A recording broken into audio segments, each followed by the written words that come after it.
Y en el programa del día de hoy, Ancelotti llega finalmente a la selección brasileña. ¿Qué dejó todo esto? También la aguada protesta contra los Enhanced Games. ¿Qué números económicos nos deja, y muchas otras cosas más, nos deja la final de la Champions League entre el Inter y el Paris Saint-Germain? Y finalmente vuelve el racismo contra los venezolanos Miguel Navarro y Joaquín Contreras. Todo esto y mucho más en su programa El Precio del Deporte.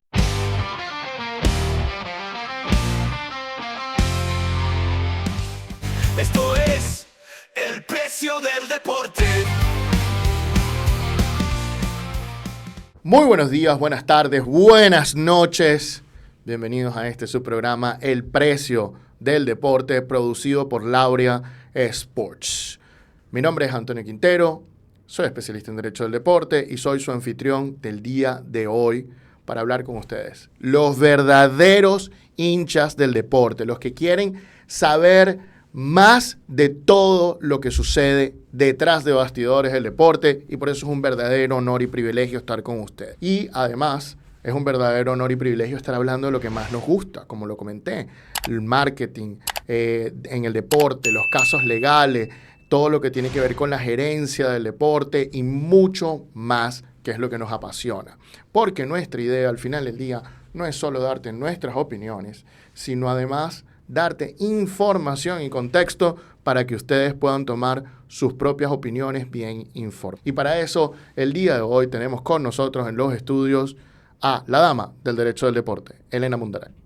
Hola a todos y gracias por estar con nosotros en otro episodio del Precio del Deporte. También tenemos al pivote del mercadeo deportivo, Andrés Moró, mejor conocido como el señor Moro. Hola, ¿qué tal? Es un gusto saludarte. Y también nos acompaña desde Uruguay el mago del diseño y la identidad en el deporte, Brandon Buquet. Hola a todos nuevamente. Y nos acompañan, por supuesto, ustedes, los verdaderos hinchas del deporte. Bueno, muchachos, tuvimos una semana movida y quería comentar algunos temas y comenzar por quedó eliminado Sir Second Cast, el hombre de la elegancia en la Copa Libertadores. ¿Qué te parece, Elena? Muy triste, fan de Segundo Castillo y bueno, nada, esperemos verlo próximo también con su elegancia que por lo menos nos dejó ese plus para la Copa Libertadores. Sir Second Castle hizo todo un show en Copa Libertadores, me encantó. De verdad, qué identidad la de Sir Second Castle.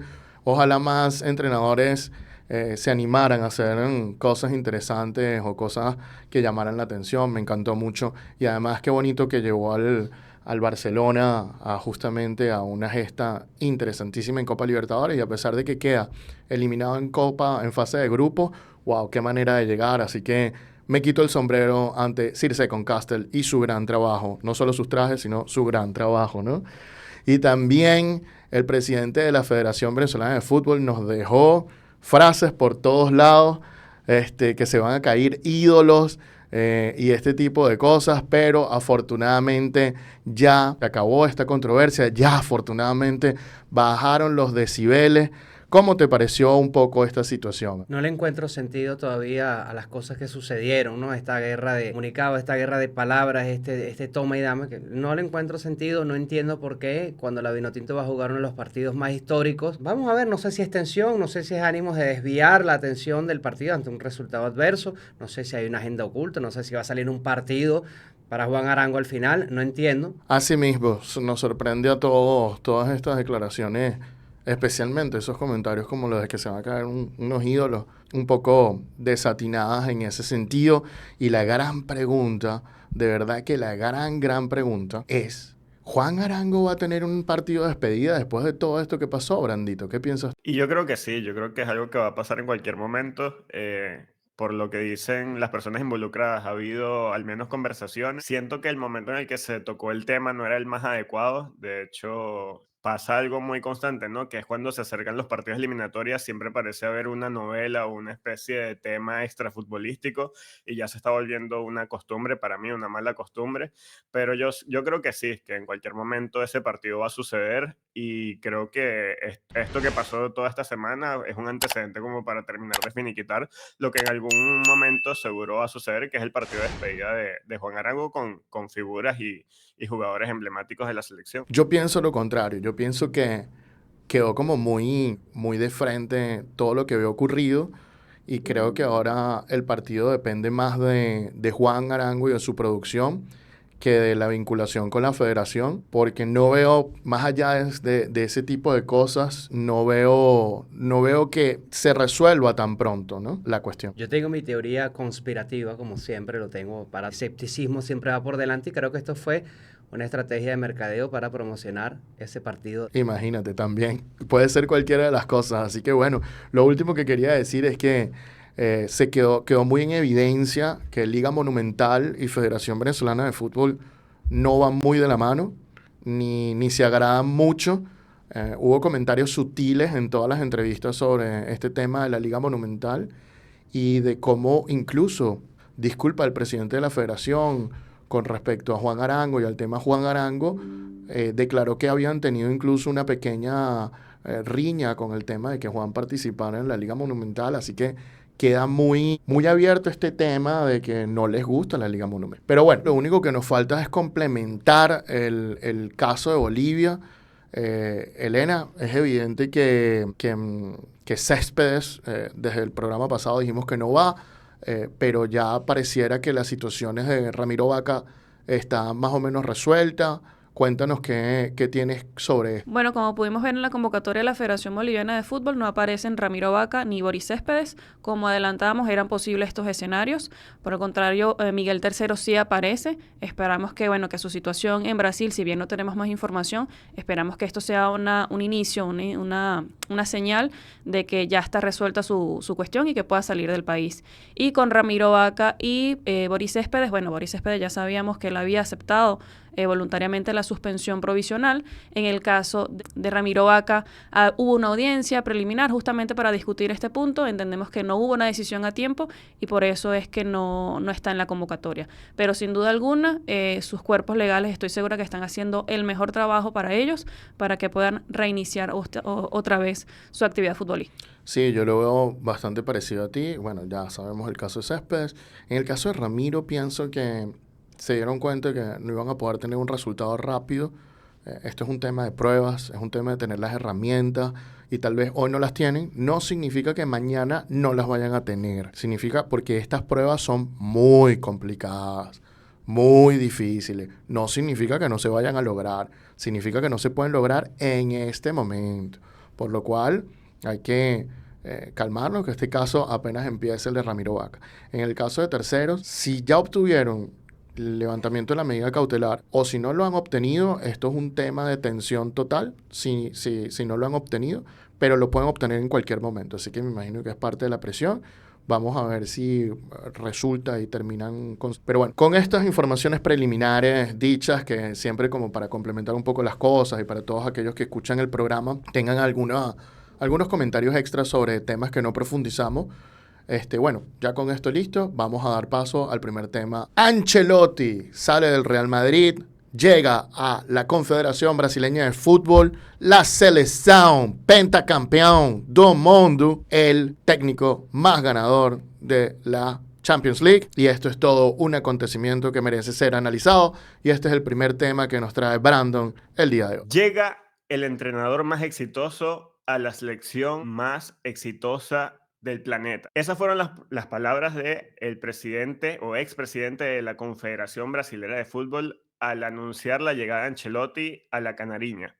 Y es que el exentrenador del Real Madrid, llega a la Conmebol en un reto de llevar a Brasil o devolverle a Brasil los tiempos de gloria y ponerlo en lo más alto del nivel futbolístico que se le conoce a la selección pentacampeona del... Y aquí te vamos a contar cómo sucedió esto, cómo fue posible. Hay un contexto y un trasfondo bastante importante, y es que Ancelotti llega bajo el mandato de Hernaldo Rodríguez, quien hoy en día no es el presidente de la Confederación Brasilera de Fútbol, porque se descubrió que hubo un tema con falsificación de firmas con el expresidente de la Confederación Brasilera de Fútbol, que en ese momento no se encontraba capacitado para realizar dicha firma, ya que padecía de cáncer cerebral.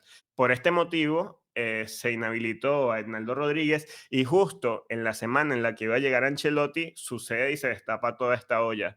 Aún así, Ancelotti llega y se plantea como reto, bueno, ganar la Copa del Mundo y devolverle los tiempos dorados al verde y amarela. Más adelante vamos a hablar también de lo que implica esto económicamente, pero capaz Antonio tiene un mejor conocimiento y un contexto más amplio de lo que sucedió a nivel político y dirigencial en la selección brasilera, Antonio. La historia empieza antes de Ednaldo y básicamente empieza con el presidente anterior que se llama Rogerio Caboclo. Entonces, básicamente en 2019 ya llega Rogerio Caboclo, sus elecciones son en 2018, y ya empieza un problema con el Ministerio Público de Brasil, quien dice que las elecciones en la Confederación Brasileña de Fútbol no están de acuerdo a la ley Pelé, la ley de deportes en Brasil. Dicen que no está de acuerdo a esto porque los votos, en vez de ser un voto por una persona, en la Confederación no es así. Hay 27 asociaciones regionales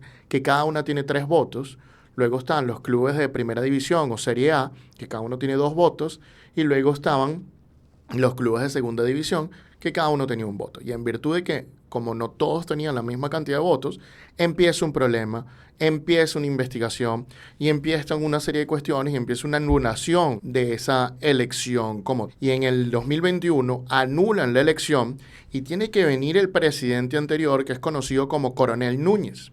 Y entonces vuelve ese presidente y al mismo tiempo luego lo sucede Ednaldo y todo esto en un periodo de 2021 a 2022. En 2022 se llega a un acuerdo extrajudicial entre el Ministerio Público como tal y la Confederación Brasileña de Fútbol, donde en ese acuerdo se establece que se va a crear un término de ajuste de conducta temporal donde, bueno, la Confederación se va a poner a derecho y en ese sentido se van a celebrar elecciones. Ese acuerdo lo firman entre otras personas este Coronel Núñez, que fue el presidente de la CBF hasta el 2019, y bueno, es elegido Ednaldo. Entonces viene Ednaldo, que fue el primer presidente negro de la Confederación Brasileña de Fútbol, interesante también decirlo, pero además un presidente muy polémico.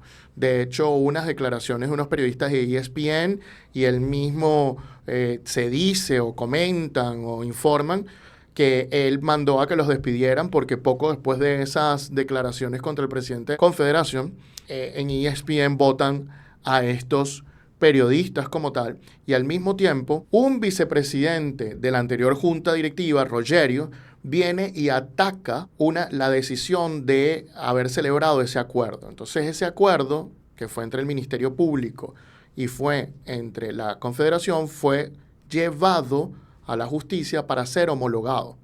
Y vino el vicepresidente de Rogerio, impugnó ese caso para que ese acuerdo no pudiera ser homologado, diciendo que el juez no tenía facultad.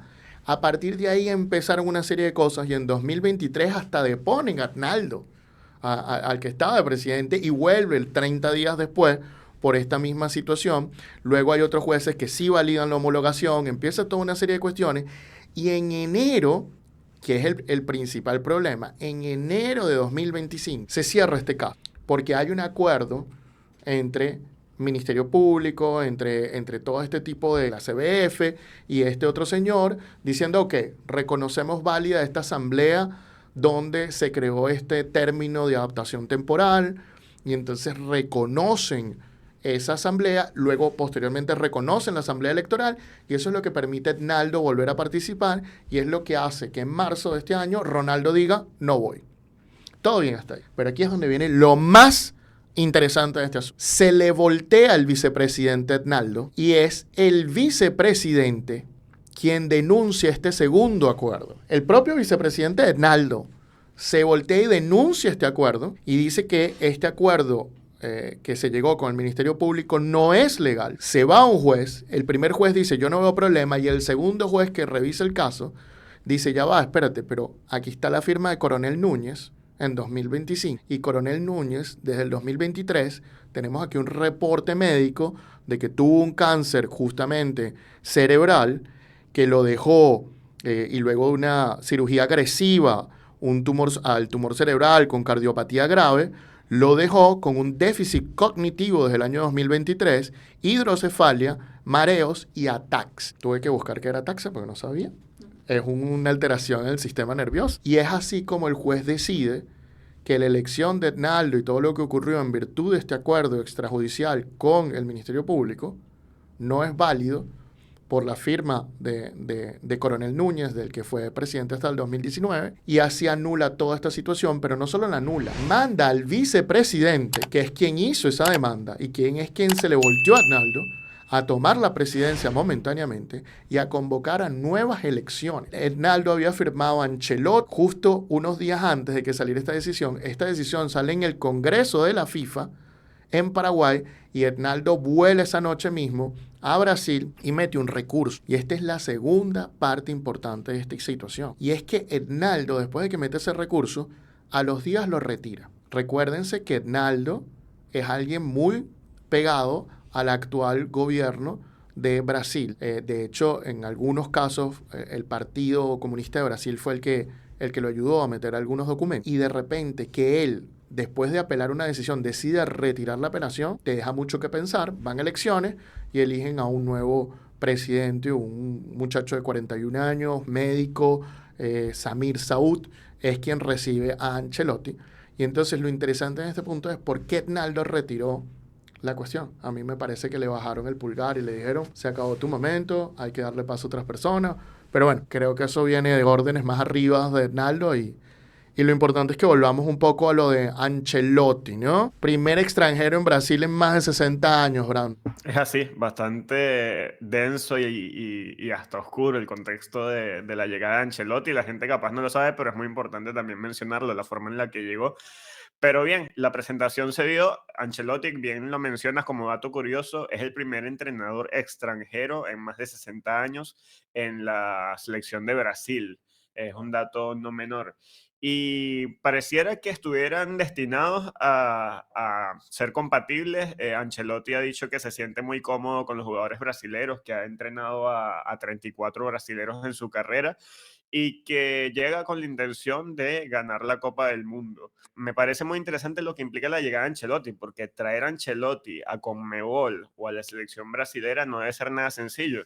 Y aquí traigo algunos números que, si bien no son una cifra oficial, según fuentes del diario AS y también un listado hecho por el medio OneFootball, ubican a Ancelotti como el entrenador que más gana ahora entre los entrenadores de Conmebol, con $10 millones al año. Vamos a analizar un poco la traída, la llegada de Ancelotti a la Confederación Brasileña del Fútbol desde un aspecto de gerencia. Yo no sé si coinciden ustedes conmigo, pero yo veo que esta decisión de haber traído un técnico italiano de este renombre a un país tan fuerte, con tanta cultura de fútbol como Brasil, no va a tener matices de lo que vaya a pasar. O será blanco o será negro. No veo grises. La gestión será o muy respaldada o muy rechazada después de pasar la Copa del Mundo, porque además tiene un salario muy alto. Es un tema con los brasileños para que haya llegado un seleccionador foráneo después de 60, 70 años. Esto es totalmente extraño, atípico en este país, un país donde hay millones de jugadores profesionales de fútbol, donde hay muchísimos técnicos, unos buenos, unos excelentes, otros no tanto, pero el nivel es altísimo en Brasil, el nivel de juego, el nivel de instrucción, el nivel de académico, todo lo que tiene Brasil para aportar al mundo es muy importante en el ámbito del fútbol, y yo creo que esta va a ser una decisión muy complicada para después hacer la mea culpa, decir, mira, o ganamos la Copa del Mundo o nos fue muy mal, pero yo no veo gris. Sí, lo importante es decir que por fin Brasil tiene un técnico oficial, ¿no? En los últimos 4 años, porque fíjate, desde la salida de Tite llegó Ramón Meneses, Fernando Diniz en calidad de interinos, luego llega Dorival un poco también en calidad de interino, y ahora es que por fin Brasil tiene un técnico oficialmente desde el Mundial pasado, para que salió, y Tite, para mí, un técnico espectacular.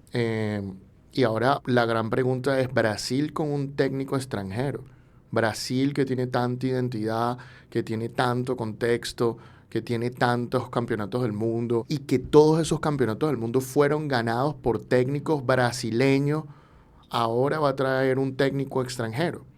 Pues la globalización del fútbol y lo que puede suceder. Además, Ancelotti ha demostrado muchísimo con todos los títulos que ha obtenido entre Real Madrid, Milan y otros equipos más.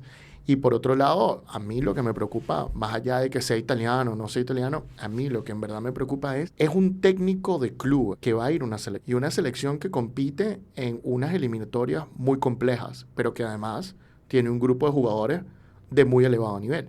Me estoy hablando de pros y contras al mismo tiempo, pero además donde va a conocer una geografía inmensa que varía muchísimo, donde en un momento va a estar metido en Puerto Ordaz o Maturín con un montón de lluvia y humedad, y al día siguiente va a tener que ir a La Paz o al Alto o a Quito, donde es sumamente elevado, o a Barranquilla, después va a tener que ir a algunas canchas que no están en buen estado, como algunos jugadores en algún momento me dijeron de diversas canchas del continente, más va a haber hinchadas distintas. Es interesante todo lo que plantea el contexto y me gustaría, sin duda alguna, observar cada minuto de Ancelotti en Brasil y ver cómo va a suceder su cargo o todo el tiempo durante su cargo. Y ya que mencionas eso, Antonio, quiero rescatar una parte de lo que dijo Ancelotti en la rueda de prensa de su presentación como director técnico de Brasil. Y una de las cosas que apuntó es que para él lo más importante es crear un ambiente de familia, un ambiente sano y de respeto dentro de la selección. Y eso me hace recordar, aunque sea un poco gracioso, el poder de la amistad, ¿no?, que formó dentro del Real Madrid, porque eso se le da fácilmente a él y le dio resultados. Ahora, como dices tú, no es lo mismo dirigir clubes a pasar a dirigir una selección, pero aún así, oye, yo quiero poner una gran cantidad de apuesta a que Ancelotti hizo un estudio, o por lo menos su equipo, de cómo es la situación en esta parte del mundo, a qué selecciones se va a enfrentar, las posiciones, tuvo que haberle hecho un seguimiento previo a cómo van las eliminatorias para poder encargarse del cargo, porque sabiendo cómo es Ancelotti, sabiendo la responsabilidad que está asumiendo, no va a decir, mira, sí, yo firmo, yo me encargo de ser el próximo director técnico de la Confederación Brasileña de Fútbol. No funciona así a mi parecer. Entendiendo su carrera, entendiendo su nivel, oye, tuvo que haber hecho un estudio a quién se va a enfrentar, la posición en la que se encuentra ahorita Brasil, las posibilidades que tiene para poder decir, mira, sí, yo me enfrento a este reto, porque estamos hablando de Carlo Ancelotti, no estamos hablando de un director técnico que recién empieza, no, tiene ya una carrera bastante laureada, una carrera bastante amplia, una edad también bastante alta, y obviamente eso le da bastantes recursos, ¿no?, para poder encargarse de la selección. Yo apuesto que Carlo Ancelotti va a hacer un buen trabajo con la selección brasileña de fútbol. De forma gerencial, la llegada de Ancelotti responde a un intento de manejo de crisis. Recordemos que se menciona que esta es capaz la peor Brasil en muchísimos años, la peor Brasil de prácticamente la historia, a pesar de los talentos que tiene. Hay mucha gente disgustada con los resultados, con el estilo de juego, con las formas, que se ha perdido la esencia del fútbol brasileño.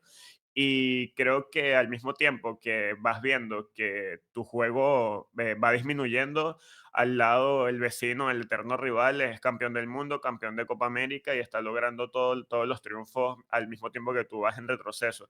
Entonces yo creo que este cambio tan drástico de optar por un entrenador tan laureado como Ancelotti responde básicamente a eso, una forma desesperada de buscar el triunfo a cualquier manera. Es bastante curioso, ya hemos visto imágenes bastante particulares que capaz no íbamos a imaginar. Ancelotti viendo un partido del Deportivo Táchira, ya estuvo en partidos de Conmebol Libertadores para hacerle seguimiento a Flamengo y a Botafogo. El último partido de eliminatoria para la selección de Brasil va a ser en el Alto. Va a ser bastante curioso ver cómo Ancelotti se adapta a las distintas circunstancias. Lo que sí me llamó la atención es que en su presentación tuvo un mano a mano con la Copa del Mundo y le dijo al nuevo presidente de la Confederación Brasilera que hiciera un espacio al lado porque iba a traer la próxima. Y eso te habla de la mentalidad ganadora que tiene un tipo como Ancelotti. A mí me encanta. También voy a estar pendiente de todo lo que pasa. Ancelotti es un técnico que le encanta los retos, es un técnico de la élite mundial. Clubes lo ha hecho, lo hizo con su selección, lo hizo en el Milan, lo hizo en el Real Madrid. El palmarés de él habla por sí solo. ¿Podrá conseguir o no? Ya lo analizaremos en el futuro. Pero hablando de la Confederación Brasileña de Fútbol, no fue el primer intento en traer a Ancelotti. De hecho, lo habían tratado de traer, según medios brasileños, ya estaba a punto de cerrarse este trato y cayó la crisis previa a la salida de Ednaldo, que fue como que la parte número 1 de Ednaldo de la caída, antes de la segunda, que vamos a poner la caída final. Y además, los medios brasileños también hablaron muchísimo sobre una posible llegada en su momento de Pep Guardiola al banquillo de Brasil. O sea, Brasil estaba mirando no solo a Europa, sino estaba buscando la élite de la élite europea. Estaba buscando a los técnicos más ganadores, los técnicos con mejor fútbol, con más resultados, más de todo tipo de rendimiento deportivo. Entonces, Brasil se estaba dirigiendo hacia eso, ya estaba dando avisos, tanto con el mismo Ancelotti como con Guardiola, es lo que está buscando. Es una apuesta arriesgada, insisto, vamos a ver cómo le sale. Simplemente seremos espectadores de una historia que está por venir. Así mismo es. Me llama la atención y quiero dejar esta perlita en el aire, que Hernaldo por ahí sospechaba que tal vez le iba a salir la decisión en contra y firmó a Ancelotti justo antes de eso. ¿Qué habrá detrás de eso? Eso es lo que me llama mucho la atención, es lo que me gustaría saber. Habiendo dicho esto, el mayor de los éxitos para Ancelotti en la Confederación Brasileña de Fútbol, quizás el hexacampeonato les llega y Brasil vuelve a la gloria otra vez en Estados Unidos, como en el año 94. También esto me recuerda instantes previos del año 1970, cuando la selección estaba en un candelero fuerte, cambian de técnico y Brasil campeón 70 con la mejor selección que ha ganado un mundial en la historia del fútbol. Así que quizás vemos algo igual. Vinicius Junior destacará. ¿Llegará Enrique al Mundial? ¿Qué piensan ustedes de la contratación de Carlo Ancelotti para la Confederación Brasileña de Fútbol? Bueno, déjennos sus opiniones en la caja de comentarios. Los Enhanced Games vuelven a ser noticia luego de haber sido publicado, porque indicaron cuándo sería su fecha, dónde se celebrarían, y bueno, Elena Mundaray nos trae este tema el día de hoy. La Agencia Mundial Antidopaje finalmente se pronuncia por estos Enhanced Games. ¿Y cómo lo hace?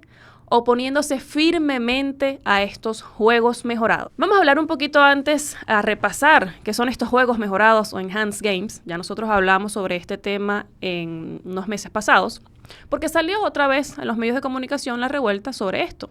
Quiénes iban a participar, cómo lo iban a hacer, que estaban en los preparativos para llevar a cabo finalmente estos juegos. Ahora, la Agencia Mundial Antidopaje se pronunció firmemente sobre esta situación y lo hace diciendo lo siguiente en un comunicado. A principios de 2024 surgieron los primeros informes en los medios sobre la organización de los Juegos Mejorados, un evento multideportivo que fomentaría el uso de sustancias y métodos para mejorar el rendimiento deportivo. En ese momento, el Consejo de Atletas decidió no hacer ninguna declaración pública, consciente del riesgo de que una participación prematura pudiera inadvertidamente aumentar la tensión hacia un proyecto carente de legitimidad y que representaba una amenaza para el deporte limpio. Si bien el comunicado hace otros tipos de declaraciones, lo importante acá es reflejar que la Agencia Mundial Antidopaje no quiso pronunciarse en un momento sobre estos juegos mejorados. Para no darle atención, no veían todavía lo relevante de la situación, aunque yo creo sinceramente que sí estaban pendientes de lo que estaba pasando. Ahora, ¿por qué vuelve a la palestra todo esto? Bueno, porque ya se definió cuáles iban a ser los deportes que se iban a presentar en estos Juegos Mejorados y además la fecha y el lugar.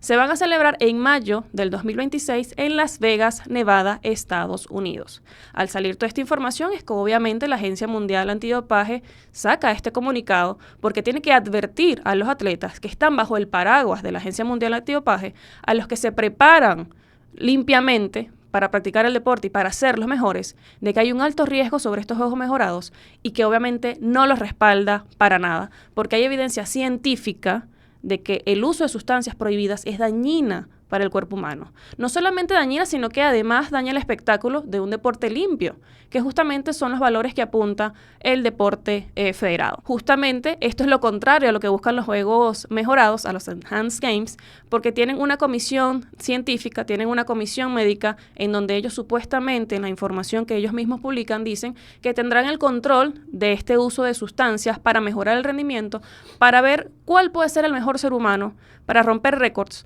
para romper todo, para hacerlo de una manera controlada, pero con el uso de estas ayudas para ver qué es capaz de hacer el cuerpo humano. Obviamente todo lo contrario a los principios y al espíritu que busca el deporte limpio. Pero bueno, este es en principio el abreboca de lo que nos deja la Agencia Mundial Antidopaje de estar en contra fuertemente de estos juegos mejorados. ¿Qué dicen ustedes? Ya nosotros dimos un adelanto de esta situación, dimos nuestras opiniones. ¿Siguen opinando lo mismo ustedes? ¿Qué les parece esta situación ahora con la Agencia Mundial Antidopaje? Oye, Elena, lo primero que quiero decirte es, dentro de la Agencia Mundial Antidopaje, quien impulsa este comunicado, y no es cualquiera, es WADA Athlete Council. Es decir, es el consejo de los atletas dentro de WADA, el órgano de los atletas dentro de WADA, son los propios atletas que desde WADA están rechazando estos Enhanced Games o juegos mejorados. Ese es el primero. El segundo punto, yo creo que vale la pena recordar, Elena, es que el dopaje en el deporte está considerado como hacer trampa. Y está un tratado internacional que han firmado muchísimos países, UNESCO, donde todos reconocen que hay que luchar contra el dopaje. Que un país esté permitiendo una competencia donde esto pueda ocurrir puede traer problemas. Puede traer problemas muy grandes. No lo creo, porque ya tenemos varias competencias donde el dopaje no es un tema central o donde no se siguen las reglas de la WADA. Por ejemplo, en el propio Estados Unidos tenemos Major League Baseball, que tiene su propio programa antidopaje. En Venezuela, la Liga Venezolana de Béisbol Profesional tiene su propio programa antidopaje. Pero eso no quiere decir que cada competencia individual lo tenga, porque el Ironman, que no pertenece al movimiento olímpico, bueno, sí está suscrito al Código Mundial Antidopaje. No es que creo que va a ser una gran cuestión desde el punto de vista legal, pero desde el punto de vista mediático y desde el punto de vista práctico para algunos atletas va a ser un problema. Y aquí es donde vale la pena recordar, y yo creo que es muy importante recordarlo, es por qué una sustancia entra en la lista de prohibiciones de la WADA. En principio, tiene que cumplirse 3 requisitos para que una sustancia prohibida entre dentro de la lista de prohibiciones. Número 1 es que mejore el rendimiento. Si una sustancia mejora el rendimiento, evidentemente esto no se va a permitir. La segunda, y creo que la gente no le da el valor suficiente, es que esta sustancia sea dañina para el cuerpo humano. Y oye, una de las cuestiones que apunta justamente también la Agencia Mundial Antidopaje y lo que refleja el Consejo de Atletas en ese comunicado es que uno de sus puntos cardinales, uno de sus puntos más importantes es resguardar la salud de las personas. Resguardar la salud de las personas que están participando en los deportes. Así que esto es un requisito bastante interesante que tiene que cumplirse. Y el tercer requisito es que estas sustancias sean contrarios al espíritu deportivo. Y ahí entran, obviamente, las sustancias de abuso, que en unos países están permitidas, en otros países no están, dependiendo de la cantidad, sí o no. Por eso justamente hay un área gris en donde se ubican este tipo de sustancias, porque evidentemente que las consuma un deportista no está bien visto probablemente por la mayoría de las personas. Pero estos son en principio los requisitos, así que hay que estar pendientes justamente de esto. Además, cabe resaltar que, bueno, para que esta sustancia finalmente entre dentro de la lista de prohibiciones, tiene que cumplir al menos con 2 de estos requisitos. Bien sea si es dañina para la salud, bien que aumente el rendimiento de la persona, o bien que sea contra del espíritu deportivo. Bien, muchachos, a mí de todo esto lo que me llama bastante la atención es que para incentivar la participación de atletas a esta competición se ofrezca hasta $1.000.000 por romper récords mundiales. Es como una necesidad o de descubrir hasta dónde puede llegar la capacidad del cuerpo humano como para romper los récords que ya existen actualmente, ¿no? Parece hasta de película. Tratar de crear como una especie de olimpiadas en paralelo donde haya superhumanos y se traten de romper todos los récords y que la gente se emocione más por esta competencia que por la competencia tradicional. A mí el hecho de que se necesite incentivar de tal forma a los atletas para participar ya me da a entender que hay algo allí que capaz no es del todo transparente. Como que ya la esencia del juego en sí sabe que necesita ofrecerte algo para que te puedas interesar, porque ya de por sí la idea sola no es tan buena. Vamos a combatir tu opinión, porque estamos aquí en un debate de ideas y es bonito a veces llevar la contraria. ¿Por qué no darle un incentivo a estos deportistas de alto rendimiento cuando tienen un logro? ¿Por qué no se hace? ¿Por qué tenemos que dejar que estas personas vivan de otra cosa, pero queremos que saquen el mayor rendimiento deportivo de la vida en los Juegos Olímpicos y los otros 4 años que depende de cada país también? ¿Qué premiación? Unos dan un incentivo muy interesante, otros nos dan prácticamente nada. Entonces, esto es un incentivo económico para que atletas de alto rendimiento se vayan a la otra competencia, porque esta competencia, primero que es privada, segundo te dice que no necesariamente tienes que estar dopado para participar, que eso va a ser bajo tu elección y bajo ciertos criterios supuestamente científicos para ver que te lleguen. Pero, ¿qué es lo que hay que separar? La paja del trigo. Oye, si tú quieres participar en estos juegos y quieres utilizar sistemas de dopaje, chévere, sabes que no puedes volver al deporte tradicional, porque no vas a competir en igualdad de condiciones. Eso me parece espectacular que lo puedan hacer. Ahora, si las personas quieren doparse, quieren hacer lo que quieran con su cuerpo, sabiendo aún las sustancias que le van a hacer daño, pues que lo hagan y que compitan y veremos. Quizás hasta sea más atractivo que unos Juegos Olímpicos, no creo, pero va a ser bastante interesante y va a llamar la atención y va a traer mucho dinero de por medio. Yo quiero rescatar varias cosas de lo que acabas de decir, Andrés, porque me parece totalmente válida tu opinión. Pero para enfatizar un poquito más, ¿no? Yo estoy de acuerdo con que las personas que participen en estos deportes tengan un incentivo económico, porque si no, ¿cómo se mantiene? Tenemos los casos de atletas que, oye, la pasan bastante mal durante un ciclo olímpico, donde no tienen una buena recompensa y aún así están día a día entrenando para ser los mejores. Así que una recompensa económica yo estaré 100% de acuerdo.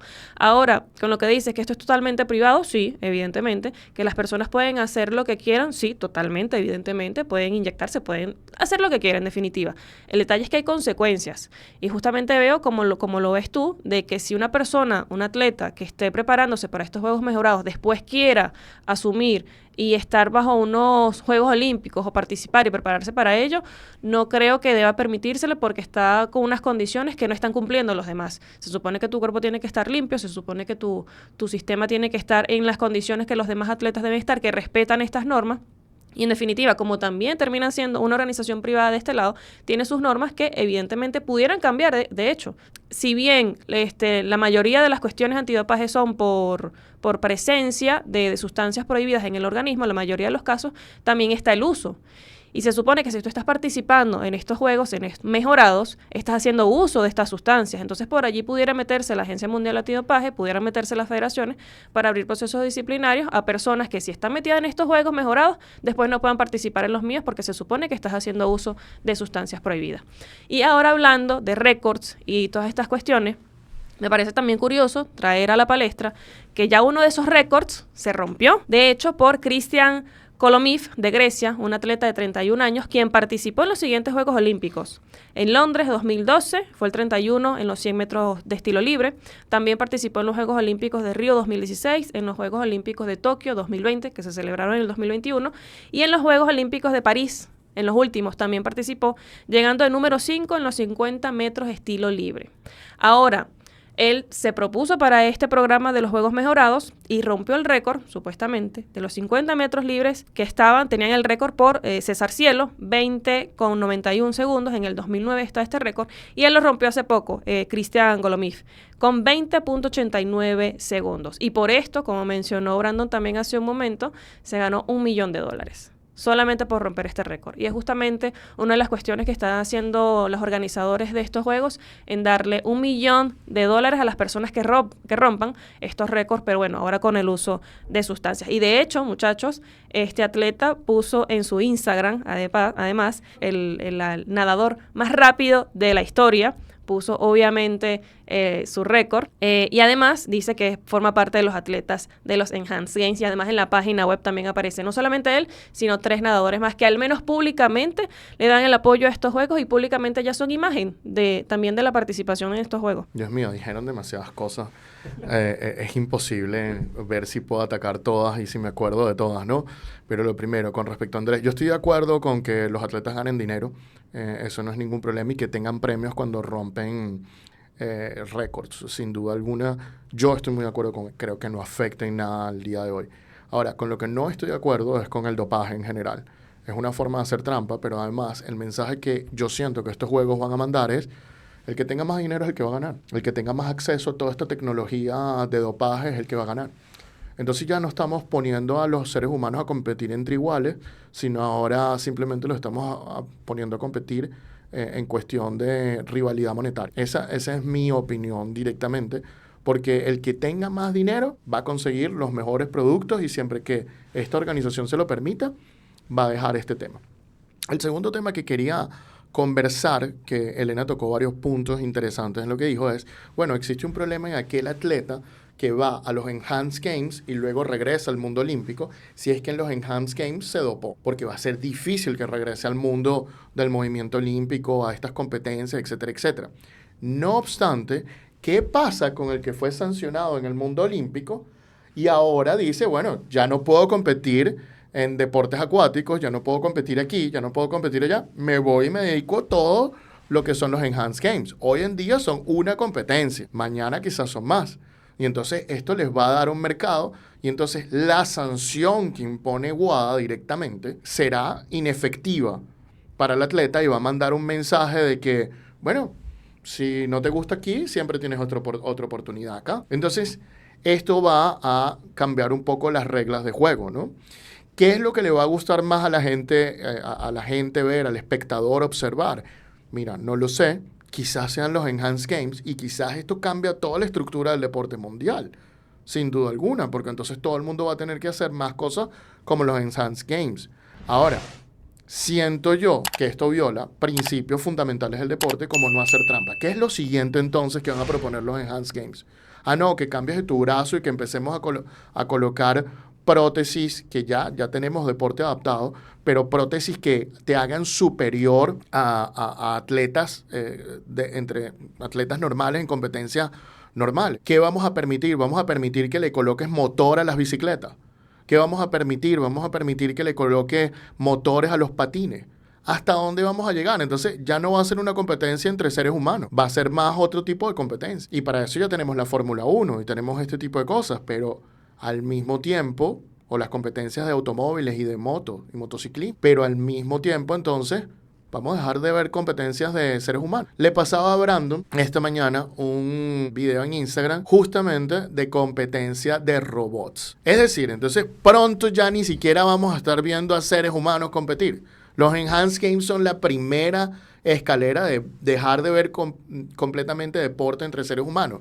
Y ahora simple vamos a ver deporte mejorado o incluso deporte robótico. Esta gente estaba apostando en ese video, ¿no, Brandon? Sí, parecía una pelea clandestina de robots y la verdad estaba bastante entretenida. Ese es el tema, ¿no? Hasta dónde va a evolucionar el deporte, si se le puede llamar evolución, porque es un tema. Pasaba también con los eSports, los deportes electrónicos y este tipo de cosas, que se abre un debate si realmente es un deporte, no es un deporte, es un entretenimiento.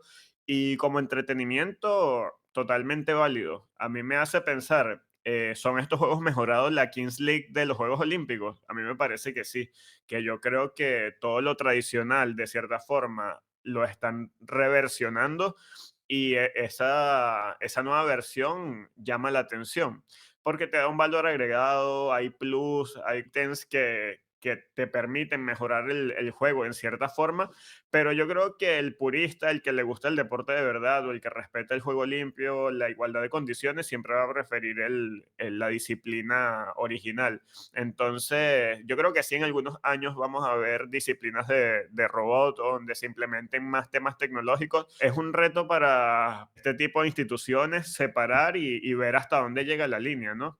Pero a mí el tema de los juegos mejorados lo entiendo como negocio, lo entiendo como entretenimiento, pero realmente siento que hay algo allí que no me termina de cuadrar. Respeto a los atletas que decidan participar en ellos, pero sí creo que genera conflicto de intereses y también un poco de no sé, como incongruencia moral decir que eres el atleta más rápido del mundo cuando sabes que eso no lo hubieses logrado si no hubieses consumido sustancia. Entonces es un tema para pensar, ¿realmente él es el nadador más rápido de la historia?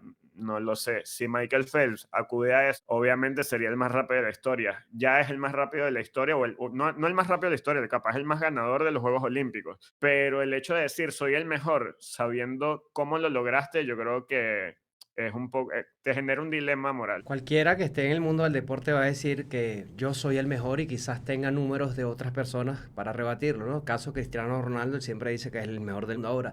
¿Por qué a mí sí me gusta de estos juegos?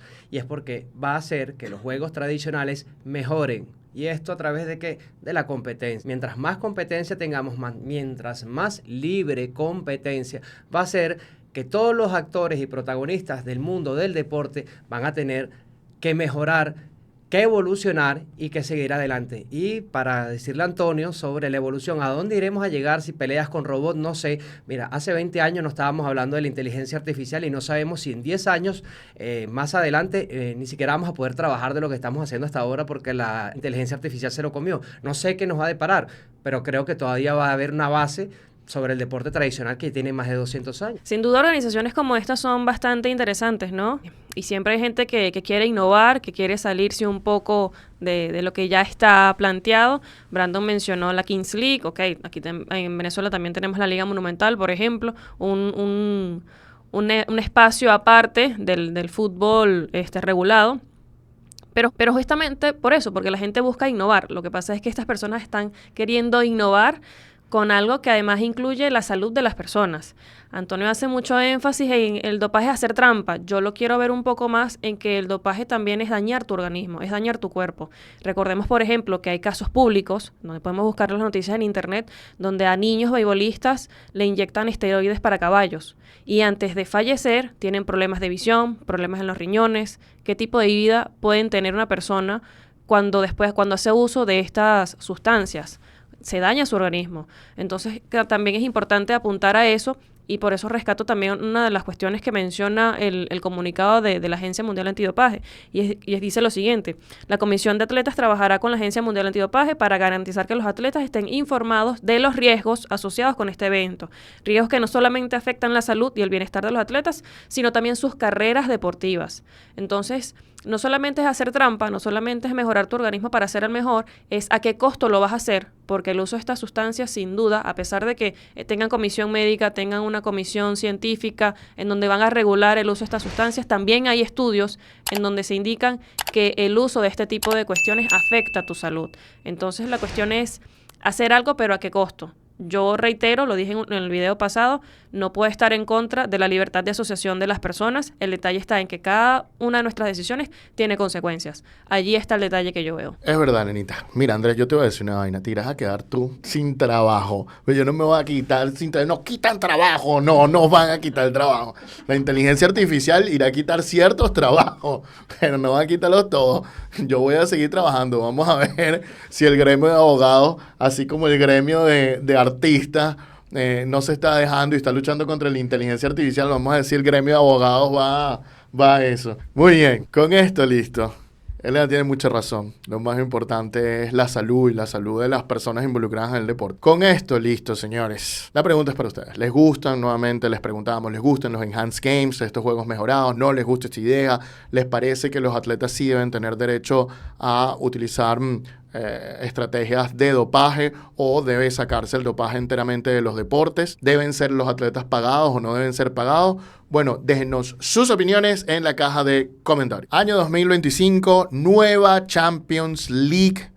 Hemos llegado a la final de una nueva edición y Andrés tiene varios números para comentarnos sobre esta final de la Champions el día de hoy. ¿Quién ganará la final de la Champions? ¿Cuánto dinero recibirá el ganador?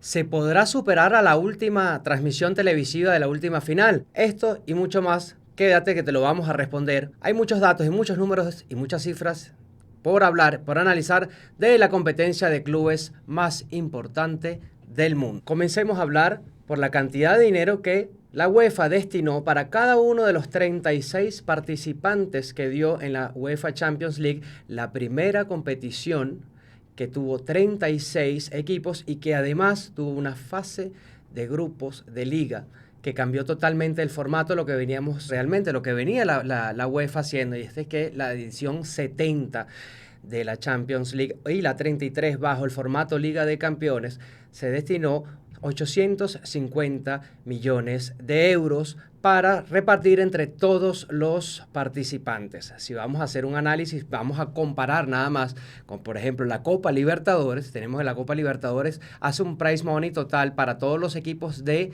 225 millones de dólares. Entonces ya empezamos a ver una diferencia de un poco más de 600, lo que va a comparar la calidad y la cantidad de cosas que podamos ver en ambas competiciones, ¿no? Esto representa el 35% del presupuesto de la UEFA destinado para esta competición. Estamos hablando de es un número bastante importante, es un número bastante significativo para lo que quiere hacer la UEFA para mantener su hegemonía como la competición de clubes más importantes del mundo. Esta será la sexta ocasión que se juega en la ciudad de Múnich. Por cierto, se ha hecho 3 veces en el Estadio Olímpico, 3 veces se va a hacer en el Estadio Múnich Fútbol Arena, que ni siquiera la UEFA le permitió el naming, ¿no? al Allianz Arena, le quita y le pone el Múnich Fútbol Arena, y además en este estadio, en esta ciudad, nunca ha ganado un equipo italiano, pero justamente ganó un equipo francés. El único título que tiene un equipo francés fue el Olympique de Marsella en 1993, justo lo ganó en esta ciudad. ¿Será un presagio Veremos qué pasa, no lo sabemos, pero puede ser el segundo equipo de Francia que puede levantar una copa. Ahora hablemos un poquito de cuánto va a ganar el equipo campeón y el subcampeón. El equipo que venza, que se lleve el título, va a tener 25 millones solo por ganar este partido, mientras que el subcampeón va a tener 18.5 millones de euros. En un total que se puede, hasta ahora, el Inter, según las cifras que han sacado medios internacionales, el Inter, por ejemplo, ha hecho hasta ahora 113 millones de euros acumulados desde toda su participación en fase de grupos hasta toda la ronda de los mata-mata, mientras que el PSG se acerca a los 90 millones. Recordamos que por cada victoria se da un 2.1 millones, por 700.000 por cada empate. Las derrotas, por supuesto, no dan premios, y que la UEFA, en este caso, a partir de 2024, tiene una forma también variada de entregar unos premios particulares para cada equipo según lo que puedan mover en entradas, según lo que puedan mover tanto en el continente europeo como en el de afuera. ¿Qué les parece a ustedes? ¿Qué expectativas tienen ustedes? ¿Cuánto dinero creen ustedes que pueden mover este tipo de partidos actualmente? Wow, la Champions League se posiciona como el segundo torneo del mundo que más paga dinero a su ganador, ¿no? Siendo un monto súper alto, y lo que hace sumamente difícil para las otras confederaciones poder alcanzar estos montos, y además sumamente difícil para los equipos de otras confederaciones poder llegar a obtener montos similares que les ayuden a confeccionar una plantilla con mayor presupuesto, ¿no? El primero, por si ustedes no lo saben, es la Premier League, que también tiene un formato dinámico de premiación, y cuyo monto este año es de el Liverpool, que es campeón, ganó 170 millones de euros, lo que son 191 millones de dólares. Mientras que más o menos el de la Champions League pudiera o alcanzar este monto o pudiera superarlo, pero en principio, por los datos que conocemos, no lo va a superar, a menos de que el Inter pueda obtener un porcentaje extra, porque fue un equipo que realmente invitó a mucha gente a ver los partidos, y entonces está este premio extra monetario y metálico que da la Champions. Así que digamos que la Champions y la Premier League están ahí, y por eso es que ven que los equipos de la Premier muchas veces prefieren ganar la Premier que la Champions, porque da más dinero como tal. Ahora, si nosotros nos vamos, wow, qué dato tan descomunal diste, Andrés, mientras que aquí se reparten 250 millones, en Europa se reparten 850. Impresionante ese dato. Y si nos vamos al Mundial, el Mundial va a repartir más dinero que la Champions. Sin embargo, el campeón del Mundial de Clubes que viene ahora no se va a llevar tanto dinero. Va a llevarse solo 125 millones, nada más. Como si fuera poco dinero. Imagínate tú, un club que a futuro gane la Champions y luego te gane el Mundial de Clubes y te gane la Premier, si es inglés. Es decir, estamos viendo que un club inglés pudiera llegar a generar solo en premios anuales, si se mantuvieran estos premios, entre 500 millones, 550 millones y 200 millones, dependiendo de lo que gane un club inglés. Imagínate tú si un club inglés gana lo que se despega, y además súmale a eso todo el patrocinio, que ahora está superando. O sea, Vamos a contrastar un poquito las competiciones. El ganador de la Champions, como lo dije anteriormente, va a ganar 25 millones por este partido. Pero fíjate que la Libertadores paga 23. Pero ganando toda la Copa Libertadores más los premios no pasas 50 millones de dólares. Mientras que si ganas todos los partidos de la Champions, si haces tu mejor participación histórica, puedes hacer de todo, vas a ganar hasta 200. Cifra que ninguno de los dos equipos va a alcanzar actualmente, pero te empieza a decir que es un número significativo a la entrada de dinero para un club. Y como dijo Antonio, imagínate que un club gane 500 millones de dólares por ganar 3 competiciones, y este no es el principal ingreso, porque viene la televisión, patrocinio, el merchandising, el ticketing, y hay muchísimas entradas, y todo este tipo de entradas se está sobreponiendo por encima de los méritos deportivos, al menos así como se ve en Europa, ¿no? Ahora, ¿por qué este tipo de competiciones mueve tanto y por qué genera tanto dinero? Bueno, porque también se invierte mucho. Si vamos a la lista de Transfer Market, vamos a analizar que entre las dos plantillas valen 1.500 millones. PSG tiene un poco más, según la valoración de este portal, con 960 millones, mientras que el Inter tiene 650 millones en fichaje. Su valor total de la plantilla aproximadamente. Paramos con equipos de Brasil que están entre los 100 y los 200 millones acá en Copa Libertadores, pues ya vemos que está hasta de 10 veces más, de 12 veces más, 5 veces más. Entonces es complicado poder competir y eso lo vamos a ver ahora en el Mundial de Clubes. ¿Cómo ven ustedes esta brecha? ¿Qué esperan ustedes del Mundial de Clubes y si se va a ver? Porque esto es la elite de la elite. Sí, Andrés, el dinero que se maneja tanto en competición europea como a nivel de Mundial de Clubes ya cada vez es más abismal. Y lo que hace es incentivar a los clubes a participar de estos torneos, ¿no? A generar mayor deseo, mayor ansia de estar allí, porque el incentivo es mucho. Antes de pasar al tema del Mundial de Clubes, me quedé con una idea, algo que leí, que es tanto el dinero que maneja la UEFA para la Champions League que se da el lujo de dar dinero por algo que ellos consideran un pilar de valor, que es más o menos lo que UEFA considera que es el valor que ofrece la participación de ese equipo a la competición. Entonces, equipos como Real Madrid, Manchester City, Barcelona o Bayern Múnich, que son los principales, podrían ingresar hasta 200 millones solamente por el valor que le ofrece la participación a la competición. Entonces, estamos hablando de un gran poderío que tiene la UEFA, que simplemente por participar y por tenerte allí ya te da un gran incentivo. De hecho, el incentivo puede llegar a ser mayor que el que está obteniendo el Inter o el PSG por quedar campeón. Es bastante interesante. Y sobre el Mundial de Clubes también es absurdo lo que se reparten premios por participación, que allí está la diferencia de que hay muchos equipos que no pertenecen a UEFA y capaz allí la brecha se pueda reducir un poco y creo que los que mejor van a aprovechar esta situación son los equipos sudamericanos. Y nada, ojalá que esta brecha en algún momento no sea tan grande, pero lo dudo mucho porque el fútbol europeo está muchos años más avanzado, a pesar de que las principales figuras provengan casi siempre del fútbol sudamericano. Bueno, Brando, no es que se da el lujo, Dios mío. Es que los clubes europeos presionaron para generar más plata y además los grandes clubes europeos quieren que se les remunere mucho más. Es lo que hemos conversado hace mucho tiempo y por eso este programa se llama El Precio del Deporte. Es la disputa por la torta. Y los grandes están presionando para generar más y más y más. Y por eso no es que es un lujo, es presión pura y dura. Es decir, si la UEFA pudiera, no lo haría. No es un lujo que se da, es una presión que ha tenido que negociar, pues. Sí, justamente me quitaste las palabras de la boca porque así se llama nuestro programa, El Precio del Deporte. Esta sección, el precio del fútbol, específicamente de estas competiciones.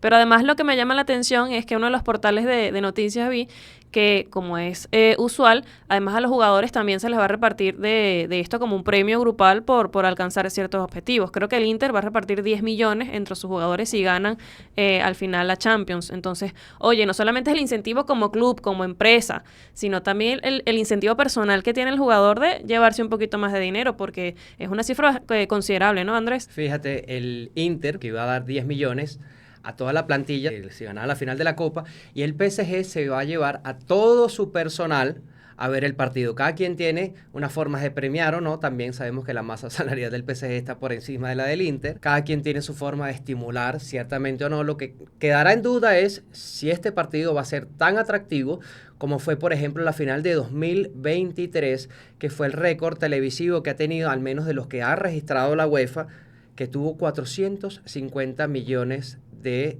espectadores a través de televisión o medios digitales. ¿Se podrá superar? No se podrá superar, eso lo vamos a ver más adelante. Mientras tanto, de los incentivos para atraer gente a ver este espectáculo a través de la televisión es el show que comienza antes del partido y este año está encargado por la banda estadounidense de rock Linkin Park. Y esto está patrocinado por Pepsi. Tiene un estilo un poco algo a Super Bowl, solo que no se hace en el entretiempo, sino se hace antes de comenzar el partido, pero es para atraer a nuevas audiencias, por supuesto. Esto se hace desde 2016, aunque antes la UEFA tuvo unos que otros intentos de hacerlo, pero fue desde 2016 donde se formaliza esto. Entonces vamos a ver qué tanto puede traer Linkin Park. El Linkin Park tuvo más de 2.000 millones de descargas el año pasado cuando sacó su disco tras la vuelta de esta banda. Vivan los Palmeras. Habiendo dicho esto, bueno, señores, toda esta brecha que hay entre la Copa y la Champions League, la Copa Libertadores, el Mundial de Clubes, lo que se obtiene en los campeonatos sudamericanos. ¿Cómo lo observan ustedes? ¿Cuál es su balance de esto? Bueno, déjenos sus opiniones en la caja de comentarios. Y con esto listo, vamos al siguiente tema del día de hoy. Y tiene que ver mucho con Miguel Navarro y Joanny Contreras. Otra vez, venezolanos víctimas del racismo en Sudamérica. Otra vez. Tanto Miguel Navarro como Joanny Contreras en los últimos 9 días han sufrido incidentes de racismo y el día de hoy vamos a explicar cuáles son las posibles sanciones a sus agresores. Empecemos contando un poco qué pasó, ¿no?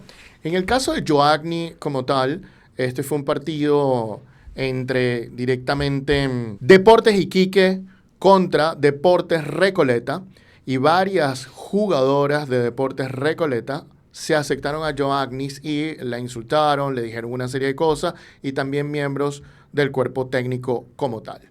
No sabemos exactamente qué fue lo que le profirieron y qué fue lo que le dijeron, pero Joanny publicó un comunicado y Deportes Recoleta publicó otro comunicado reconociendo esta situación, pero además acusando que Deportes Iquique también hizo cosas indebidas y que también los iban a denunciar. En el caso de Miguel Navarro estaba disputándose este partido entre el Sao Paulo y el Club Talleres y Miguel Navarro, después de que anotan un gol, otro jugador se acerca, le empieza a apurar el partido y el otro jugador le dice, bueno, que es un muerto de hambre. Y quiero decirles además que mi fallecido profesor Che Arajo siempre me dijo que cuando hubiera un insulto, había que colocar el insulto. Siempre hay que decirlo. No podemos decir, no sé. No, hay que decir lo que se dijo porque es lo que da dar fuerza a las denuncias, a las declaraciones, etcétera, etcétera, etcétera.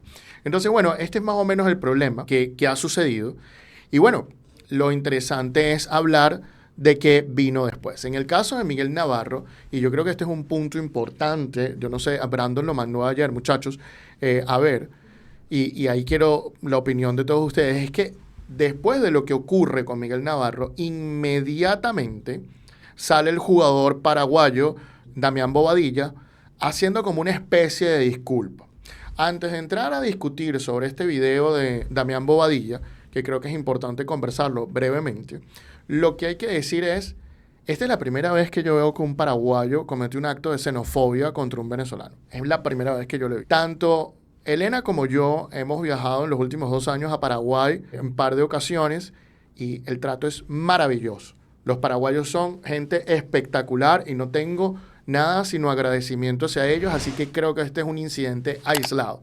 Pero ya que comentamos la nacionalidad, hay que aclararlo porque la idea no es generar más xenofobia. No es que él fue xenofóbico, entonces ahora ellos... No. Paciencia, que esto no es así, esto es un incidente aislado. Los paraguayos son gente espectacular y a nosotros nos han tratado espectacular en todos lados. Entonces, bueno, la pregunta, habiendo dicho esto, es, ¿qué les parece ese video de Bobadilla, Brandon? ¿Cómo lo ves? Sí, el jugador publicó un comunicado en conjunto con el Club Sao Paulo, que ya por allí me genera un poco de curiosidad de por qué es el club el que hace la publicación del video y no el jugador directamente. Yo creo que eso es una forma de prevenir la respuesta a ese tipo de disculpas. Lo otro que me genera un poco de ruido es que cuando tú realizas una disculpa o pides perdón hacia la gente o hacia la persona, te refieres hacia la persona con nombre y apellido al menos. Y en este caso, Bobadilla en ningún momento hace mención a Navarro. De hecho, lo menciona como a este jugador. Entonces, eso a mí me resuena como que a un poco de desprecio, como que si estuviese obligado a salir a dar las disculpas porque la situación ya se estaba saliendo de las manos, ¿no? Entonces me parece bastante curioso las formas. Yo por lo menos no sentí que fuese honesto eso. Me parece que es simplemente como para apagar las llamas de la situación. Y además el hecho de que tú te acerques a un jugador y le digas por su nacionalidad venezolano muerto de hambre, me parece que ahí ya hay un tema de conocimiento, de intención y de querer herir. porque fácilmente de todos los insultos que le pudo haber dicho, decidió tocarle el tema de la nacionalidad y uno de los problemas que sufren los venezolanos. Entonces a mí me parece que sí es un acto xenofóbico, porque de todas las cosas que le puedo decir, lo insultó con la nacionalidad. Se ve que ya se conocen de las eliminatorias de Paraguay y Venezuela, pero realmente me parece súper mal lo que hizo el jugador y bastante curioso que la publicación haya sido a través del club y no desde la cuenta personal de la persona, más allá de que haya sido una publicación pero me parece eso, que fueron unas disculpas no sentidas y que lo hicieron para tratar de tapar lo que pudiera recibir el jugador con el apoyo de los hinchas incondicionales del club. Justamente ese es el tema. El club lo hizo por dos cosas. Uno, seguro va a tener un aspecto legal para que le bajen la sanción. Y el segundo es que simplemente controlan sus propios daños y toman la narrativa antes de que lo haga el mismo Bobadilla. Si uno se pone a buscar abajo los comentarios sobre esta publicación que hizo Sao Paulo, hay una guerra entre venezolanos y brasileños, entre dos posturas totalmente distintas, porque estamos contaminados cada quien, los brasileños, los hinchas de Sao Paulo, por ser torcedores de este equipo. Entonces ven y dicen, no importa, ya pasó, vamos a seguir adelante, dale, no sé qué. Y los venezolanos, y que bueno, no fueron sinceras, no me gustó la forma, ni siquiera pediste perdón de corazón, lo que sea. Pero Sao Paulo hizo lo que hizo por su gente, por su imagen y por controlar los daños de la manera más rápida y efectiva posible para ellos. Ahora, que no nos guste es otra cosa. Y es que allí va lo subjetivo del asunto también, porque fíjate los comentarios que dice Brandon, que no le parece sincero, ok, pudiera estar de acuerdo con eso, que no mencionó el nombre del jugador, ok, está bien, que no lo mencione, no es algo que pudiera ser más incluso de caballeros, ¿no? De asumir completamente la responsabilidad de lo que hizo, de lo que dijo. Pero a mí lo que me parece curioso es que justamente lo haya hecho en video, porque en muchas ocasiones simplemente un papel, un comunicado, unas letras, y allí menos que menos se ve la intención de las palabras. Entonces que haya salido en un video, que no mencione el nombre del jugador, que no se sientan sinceramente las disculpas. Oye, por un lado me deja, ok, enfrentaste tú con tu cara a pedir disculpas, pero no lo hiciste como que completamente bien. Entonces, será curioso cómo será visto estas disculpas, porque sin duda alguna el club lo hace de esta manera para obtener una ventaja, que seguramente Antonio nos va a también explicar esto, pero hay maneras de hacer las cuestiones. Una de esas que está involucrado el club justamente tiene que ver con parte del procedimiento que seguramente se le va a abrir al jugador, porque ha hecho bastante revuelo esta situación y seguramente va a tener una sanción. Sí, antes de pasar al tema principal, yo quiero dar varias opiniones, que el tema es las sanciones, sobre todo los dos actos de disculpa que han hecho y han involucrado a los clubes, ¿no? Con respecto al caso de Bobadilla, es obviamente que es obligado, son unas disculpas obligadas para que el jugador tenga un atenuante y si el club está involucrado también tenga un atenuante. Esa es la razón legal, sin ningún tipo. ¿Las disculpas van a servir? No lo creo. Ahora, Brasil como país ha hecho una fuerte lucha contra el racismo y cada vez que un brasileño es agredido, Vinicius Junior u otros hacen escándalos mediáticos. Si es en Brasil, viene la policía al estadio porque, como ya hemos dicho en programas anteriores, esto se trata de un caso penal en Brasil que lleva sanciones de 2 a 5 años de prisión. Viene la policía, hace un gran escándalo, incluso detienen al jugador un tiempo y todo esto. Y ahora en este caso no se vio tanto así. Si bien es cierto, la policía fue al estadio y tomaron las declaraciones de Miguel Navarro, ¿dónde están los medios brasileños destacando el racismo? Esto no puede seguir pasando. Y además este tema no es solo un tema sensible a Venezuela. Llamar muerto de hambre a alguien es contra una gran cantidad de futbolistas. Pasar hambre es una cosa terrible que nadie debería sufrir. Y además de esto, muchísimos futbolistas vienen de estratos sociales bajos, que han vivido en condiciones inhumanas. Entonces, obviamente esto es grave, grave, grave y tiene que ser sancionado. No sé qué le dijeron a Joagni, pero también debe ser sancionado porque además fueron muchas personas. En ambos casos, los clubes, Talleres levantó la voz. En el caso de Joagni, Deportes Iquique levantó la voz. También Miguel obtuvo y Joagni una declaración de la Federación Venezolana de Fútbol, que además dice que elevó estas quejas a Conmebol directamente. Y ahora La pelota está en las manos de Conmebol. Conmebol tiene que hacer algo, al menos en el caso de Miguel Navarro, en el de Joagni es la Asociación Nacional de Fútbol de Chile, pero tienen que hacer algo, tiene que haber unas sanciones y tienen que haber unas sanciones ejemplares. Y eso es lo que vamos a hablar ahora. Tanto, y hay que decirlo, Conmebol desde el año 2022 cambió su código subiendo las multas. De hecho, Conmebol hace una serie de comparaciones con otras personas. Estas series de comparaciones tienen que ver mucho con que la multa más grande está en Conmebol, pero la multa es solo para clubes o asociaciones, no es para jugadores. Los jugadores tienen un mínimo de 5 partidos o mínimo de suspensión de 2 meses en Conmebol. Y vamos a hablar de 2 casos que nos pueden guiar un poco lo que ha pasado. El primer caso es el de Bruno Vinicius de Sousa Ramos. Quédense porque este es un caso un poco gracioso. Esto es un no debía hacer eso. Entonces, en este no debía hacer eso, ¿qué fue lo que ocurrió? Bueno, este era un partido entre Cerro Porteño y Palmeiras. Cerro Porteño empezó directamente los fanáticos de Cerro Porteño empezaron a publicar cuestiones contra los jugadores, una publicación de Cerro Porteño realizando actos racistas, gritando monos desde la tribuna, etcétera, etcétera, a estas personas, ¿no? Y esta publicación de estos fanáticos individuales, entonces Palmeiras la toma, hace el escándalo, la lleva a Conmebol y abren el caso contra Cerro Porteño que al final fue sancionado, pero no vamos a tocar casos de clubes, vamos a tocar casos de jugadores. Sin embargo, Cerro Porteño responde con una contradenuncia y es donde se pone divertido la cosa porque dice, ya va, espérate, ok, me estás acusando, pero yo también te quiero decir que del otro lado, el jugador Bruno Vinicius Sousa Ramos también cayó en actos racistas, ¿no? Y entonces, básicamente, que hizo gestos racistas contra el club. Entonces el jugador empieza a defenderse y dice, bueno, pero estos gestos racistas que yo hice eran como en defensa, ¿no? Además es de mala fe que te defiendas acusando al otro. Y la Conmebol dice, no. Si hiciste gestos racistas, son gestos racistas. Y eso no tiene explicación, no son en legítima defensa, no es nada que ver con eso.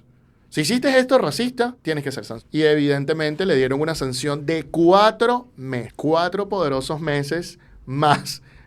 Pueden ser 8 partidos, pueden ser más de 8 partidos. 4 poderosos meses. Una sanción interesante, ¿no? Luego tenemos el caso de Sebastián Avelino Vargas en un partido de Corinthians contra Universitario de Deportes, ¿no?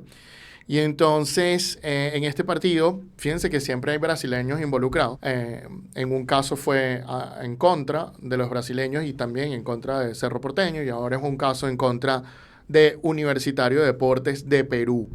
Este es un caso donde un preparador físico, luego del partido, le hace gestos a la hinchada del Corinthians imitando a un mono, ¿ok? Y entonces un agente de la policía confirma esta información, se manda una cuestión y este preparador de Universitario de Deportes es llevado a un procedimiento y es sancionado con 10 partidos de su...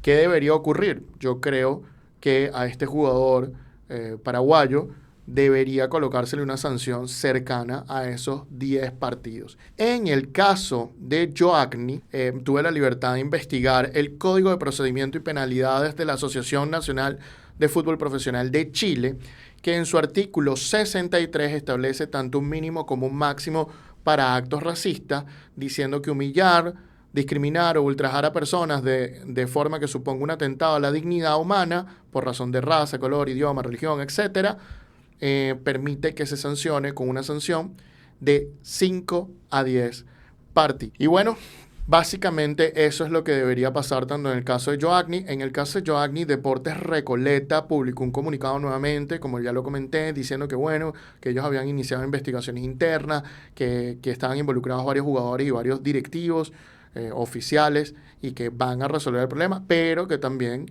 Deportes Iquique hizo gestos obscenos contra el club, etcétera, etcétera. Otra cosa que no eran cuestiones racistas y que también debería ser investigado y que ellos iban a colocar.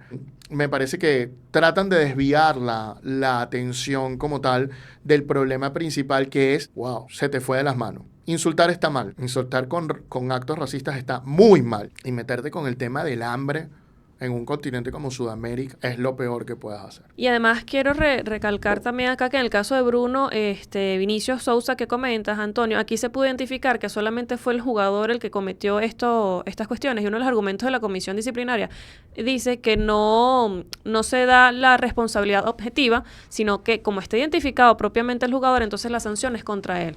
Pero bueno, entendemos que en este caso, por ejemplo, si mencionamos el de Navarro y Bobadilla, que hace en conjunto el comunicado con el club, es una forma también de parte de la estrategia legal de, bueno, en todo caso, de si me van a también a culpar a mí, si hay cabida para la responsabilidad objetiva para sancionar al club, bueno, por lo menos estoy teniendo un atenuante. Y por mi parte, mira, he visto muchos comentarios en redes sociales con las personas que se toma como una especie de carta blanca para entonces devolver el insulto, y esa tampoco es la solución. La solución a la xenofobia no es más xenofobia, la solución al racismo no es más racismo. Que le hayan hecho un comentario de este tipo a unos compatriotas no quiere decir que nosotros entonces tengamos el deber de devolver esa cuestión. Es un llamado a la calma, a que los organismos deportivos se encarguen de esto, que justamente para eso están las normas, para eso está la investigación que seguramente se va a abrir, y que si tienen que ser culpables, bueno, sean culpables y cumplan con su sanción. Pero no podemos caer en lo mismo de lo que criticamos, porque no es sano, no es correcto. En el caso de Joagni y en el caso de Miguel, nos solidarizamos completamente con ellos. Ninguna persona jugando fútbol, que es justamente uno de los placeres de trabajo que tienen, debería estar pasando por esta situación. Nos solidarizamos con ustedes, pero el llamado es a no solucionar el racismo con más racismo, porque esa no es la solución. Estamos esperando respuesta de Conmebol, veremos qué sucede ahora. No le tengo nada de fe a Conmebol, porque por una sencilla razón, Conmebol fue la estrella de las analogías cuando lo hizo su propio presidente al hacer una analogía con Brasil, de que se iba o no hacia el continente y comparaba a Tarzán con Chita, y por supuesto Chita, el mono, era Brasil, cosa que cayó malísimo en Brasil, cosa que tienen totalmente razón, y esto es una de las causas que más los brasileños se quejan, porque justamente les dicen este tipo de insultos. Y viene de la presidencia de Conmebol, que podemos esperar líneas abajo, y además un equipo grande, un equipo importante también. Porque vamos a decir, si esto le hubiese pasado a un equipo venezolano en la Copa Libertadores, no hubiese tenido el mismo revuelo que hubiese tenido en un equipo argentino, como tiene la hegemonía comunicacional argentina para los países en español. Y si hubiese pasado en Brasil, como pasan también, siempre son protagonistas y hay un escándalo inmenso. No creo que hubiese sido el mismo trato si hubiese sido a un país venezolano, se lo hubiesen dicho acá, o a algún boliviano en su propio país. Creo que eso también hay una vara donde medir. Ahora, no le tengo nada de fe a la Conmebol por las cosas que acabo de mencionar. Yo le tengo mucho fe a la Conmebol por la cosa que acabas de mencionar. Casualmente. Creo que este error que cometió el presidente de la Conmebol, Alejandro Domínguez, y que ha estado tratando de tapar, puede ser lo que ayude a que realmente se haga una política más estricta. Yo le tengo mucha fe a Conmebol en que va a actuar en este caso, muchísima fe. Estuvimos en Paraguay viendo una ponencia espectacular de Montserrat Jiménez y de Luis Gómez, que espectacular, me sirvió para poder dar las palabras del día de hoy. Muchísimas gracias por esa ponencia a Montserrat y a Luis, muy esclarecedora, y creo que esto va a hacer que funcione. Yo no creo que va a quedar así. Yo tengo fe, pero bueno, vamos a ver qué pasa, ¿no? Estamos especulando sobre el futuro.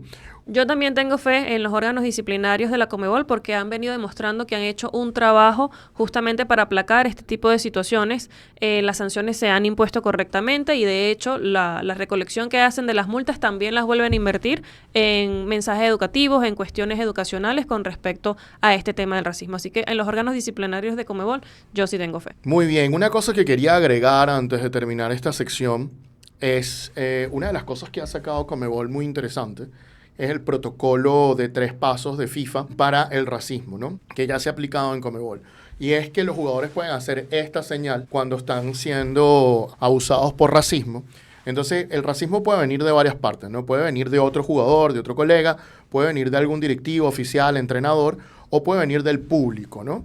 Y hay 3 personas que pueden actuar y hacer esta señal al respecto. El primero es el árbitro, que hace así, y ya significa que hay un incidente de racismo. Si no el jugador, y si no el encargado del partido como tal. Ahora bien, en ambos 3 casos, si lo hace el jugador, lo hace el directivo o lo hace el delegado del partido, el encargado del partido, ¿no? El responsable de la competición, es el árbitro quien debe decidir si después de esta seña, y habiendo escuchado lo que sucedió, detiene el partido o no detiene el partido. ¿Ok? Y este es el primer paso. Quizás el árbitro convence al jugador y dice, mira, vamos a seguir, vamos a evitar esto y listo. Pero imagínate que el acto reincide, imagínate que el público sigue cantando incluso después de que se vio todo esto y que el anunciador interno del partido dice, mira, no, por favor, no sigamos con esos cantos, etc. Bueno, ya en el segundo paso, ya en la segunda fase, el árbitro debe suspender el partido.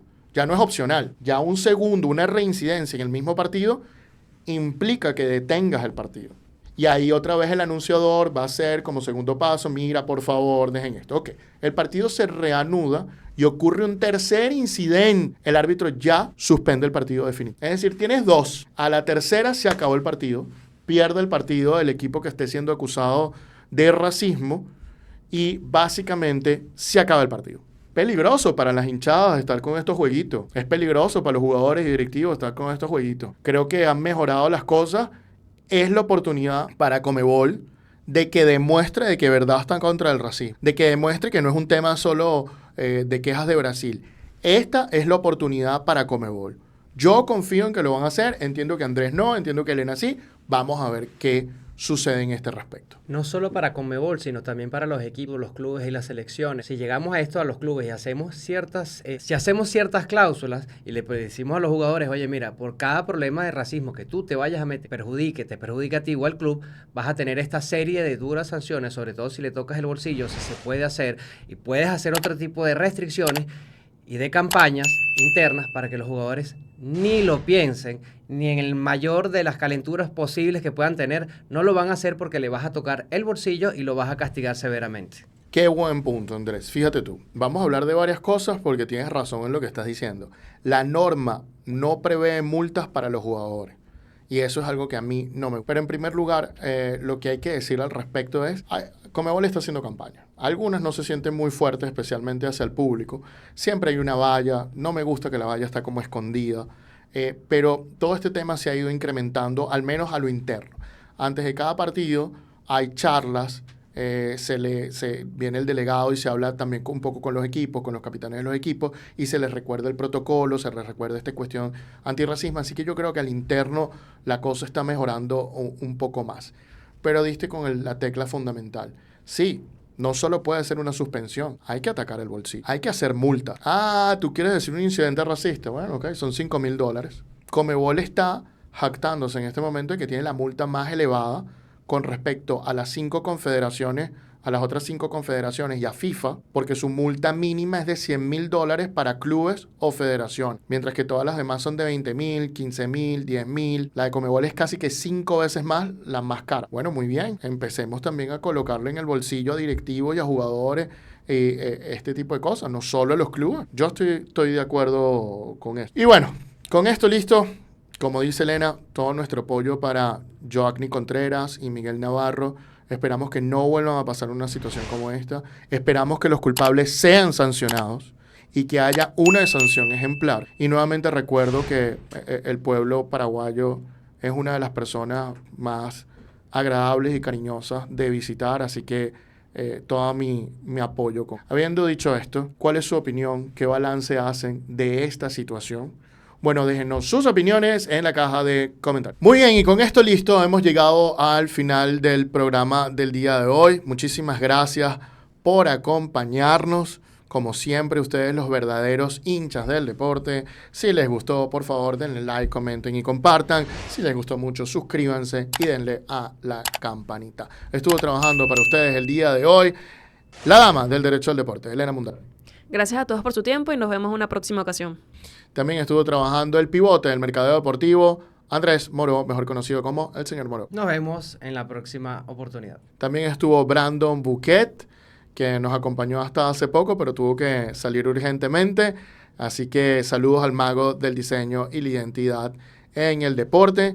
Muchísimas gracias por acompañarnos, ustedes, los verdaderos hinchas del deporte. Chao, chao.